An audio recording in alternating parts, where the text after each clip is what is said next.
What is going on, everybody? It is Dylan with DFS, bringing you a brand new video. Today's video, I am going over quarterbacks to target for week one. So, obviously, Josh Allen.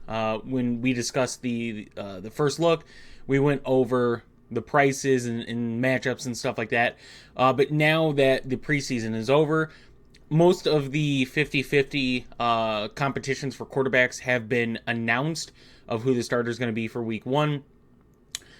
So it's we can break it down now. So we're going to break it down, right? So I think Josh Allen, being the most expensive quarterback, is still in one of the best spots for week one against Arizona. You can go and look at Josh Allen's track record of performances last season and his floor. Like, if you look at his floor, right, against the Giants, 14.8, right? You see a 17, you see a 16, but then you get some 30-point games. 13 week one against the Jets, right? So 13 is his floor. 13 for a floor for a quarterback is crazy, right? Obviously, it's not good. Obviously, if you're paying $8K for a quarterback, that's not good. But you look at Arizona's defense, and their defense is not good, right? They still have a couple good pieces. One on the defensive line, Buda Baker. But overall, their defense is very, very lackluster of talent, right?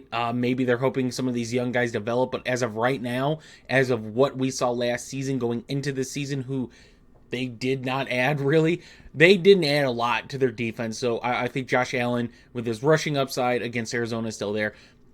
I'm with other people of not knowing the uncertainties of that offense. What I do know is you have someone like Dalton Kincaid, who was very reliable for Josh Allen last season, right?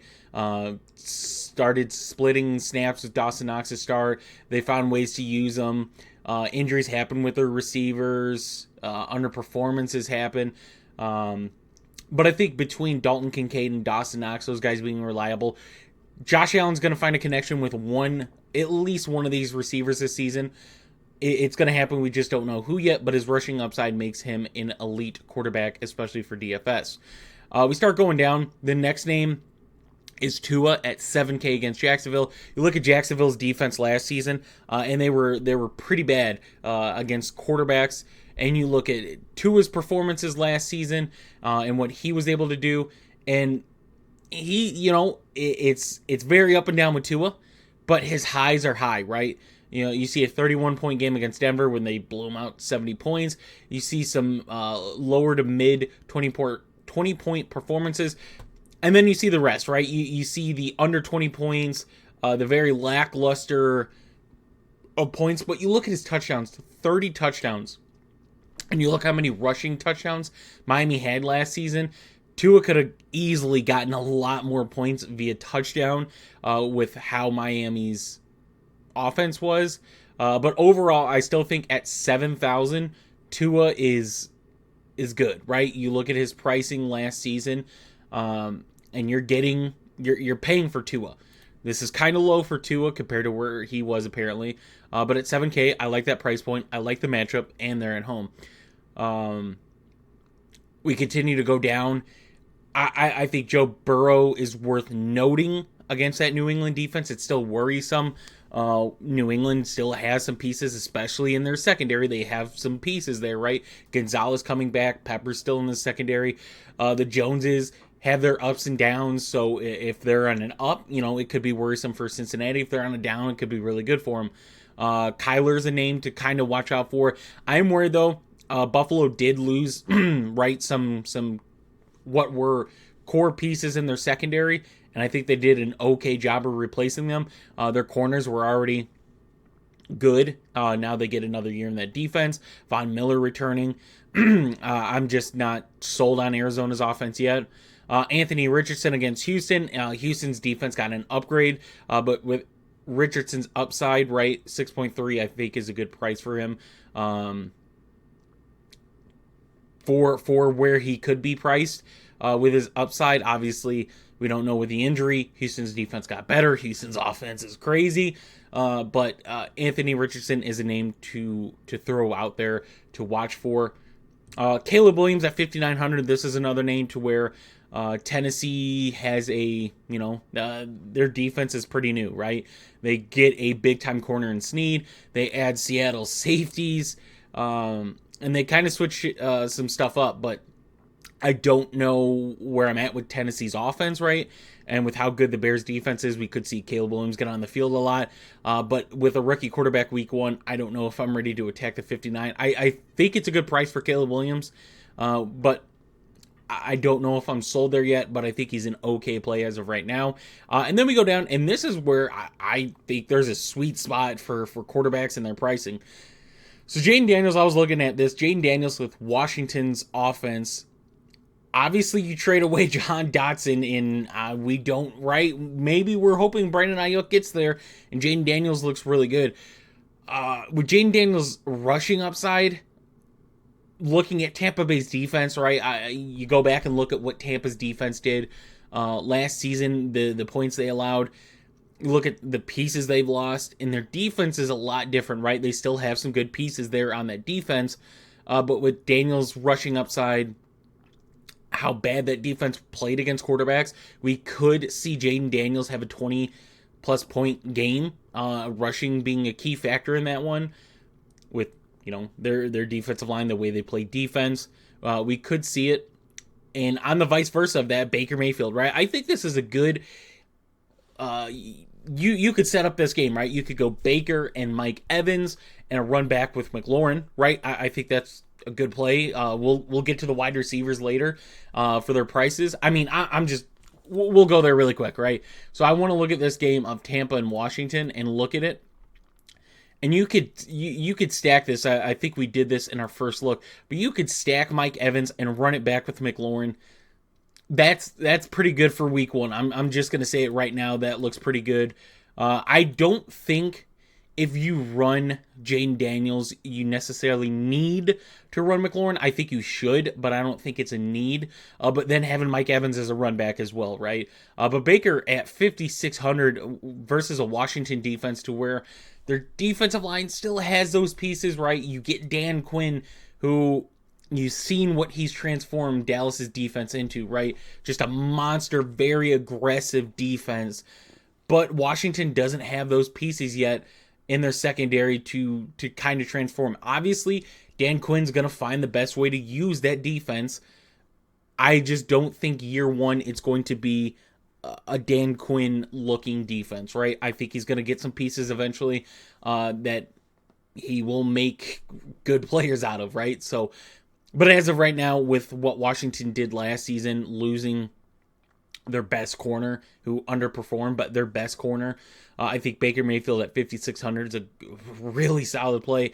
And then right below him is Geno Smith. Now, yes, you can go and look at Geno Smith's games last year, and you see an 8.3, you see a 4.6, you see a 9.2, you see a 9, but you see a 26 in here, a 27, a 33. You see those boom type games, right?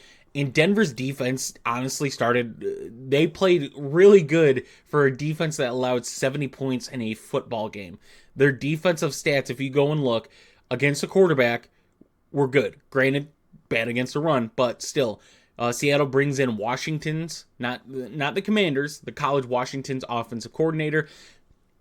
Saw how that offense turned out, where those prospects went, right? And you look at Geno Smith. What does Geno Smith have, right? He still has a dual threat in Ken Walker and Zach Charbonnet. You have a loaded wide receiver room in DK Metcalf, JSN, Tyler Lockett. Say what you want about Noah Fant. I'm not really sold on him.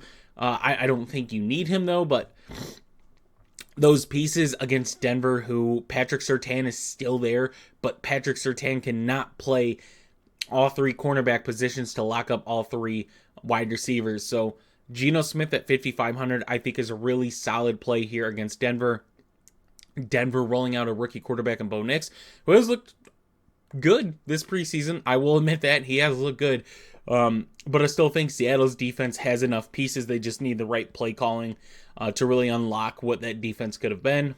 Obviously, you lose some safeties, but still, I think Seattle as a team is okay. They're going to have their good weeks. They're going to have their bad weeks. This is a week that I'm looking for a good one, right? So, other names to mention, Gardner Minshew, 5,300, more of a value play against the Chargers.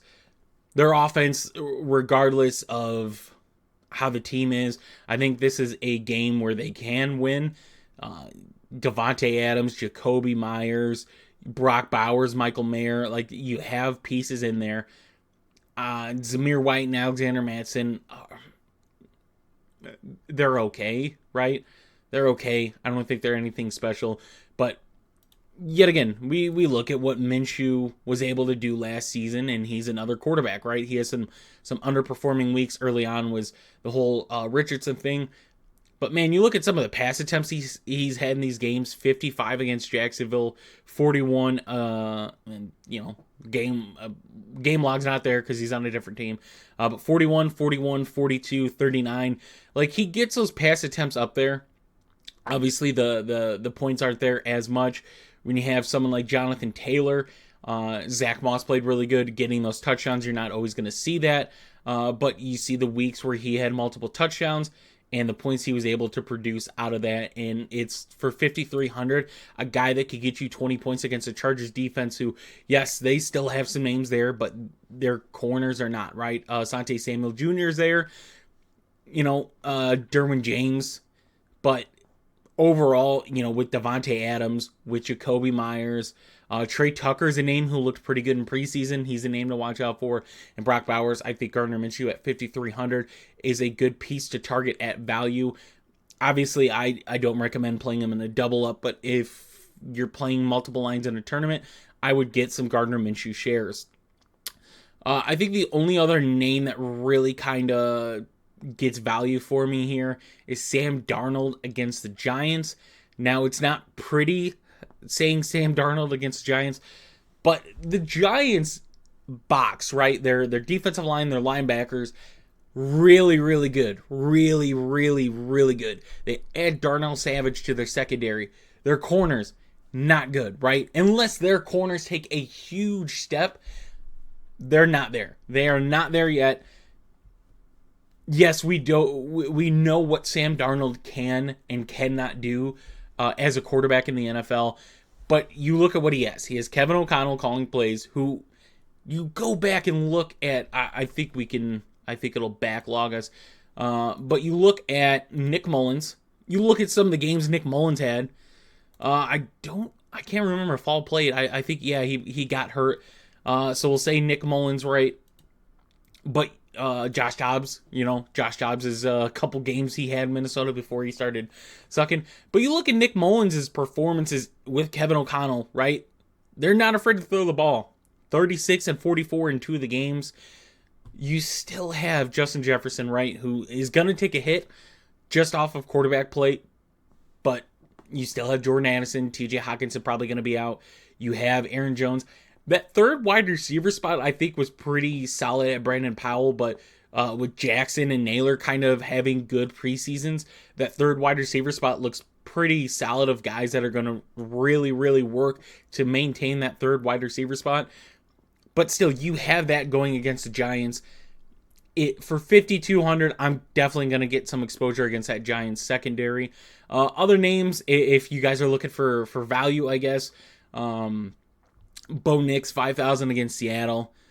Drake May might be a name with Jacoby Brissett possibly hurt, right? The shoulder, they took him out. It could just be hey, we don't even want to risk it. But Drake May looked good last night against Washington. Granted, against their defense, or their second, third string, he still looked good with that wide receiver room that he has, right? I think the Patriots, this is the most messed up thing. So we'll go more in depth on it when I go over my wide receivers. But you look at the wide receiver room, Juju's still there for some reason, but Douglas, who was a good name for him, Polk, who was a early draft pick for him, KJ Osborne come from Minnesota, Baker they drafted, Thornton they drafted last season. Like, it's not good, but I don't know who's gonna stand out, right? So Drake Drake May could be at 5,000 if he ends up being the starting quarterback. I don't think he's going to produce anything high fantasy, even if he is a starter, but that's a name to consider. So I hope you guys did enjoy the video. Next video will be going over running backs. DraftKings still hasn't released the Eagles Packers showdown, so I can't really go over that unless it's hiding somewhere. I can't go over it as of right now, or any of the other ones. So we did quarterbacks today, so if they don't have it, I'll go over running backs tomorrow. So tune into that. I'll see you guys in the next one.